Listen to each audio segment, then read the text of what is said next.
নমস্কার সকলকে, আশা করছি সকলেই ভালো আছো, সুস্থ আছো।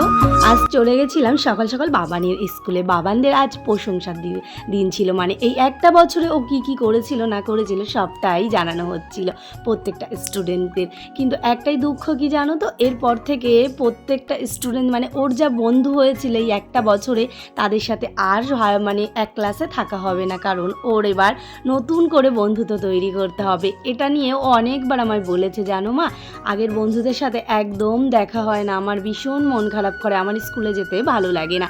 ওকে সব সময় আমি বোঝাতে থাকি, না বাবা, তোমার এখন যারা বন্ধু তাদের সাথেই তোমার সব সময় থাকতে হবে, তাদের সাথে নতুন করে আবার বন্ধুত্ব করো।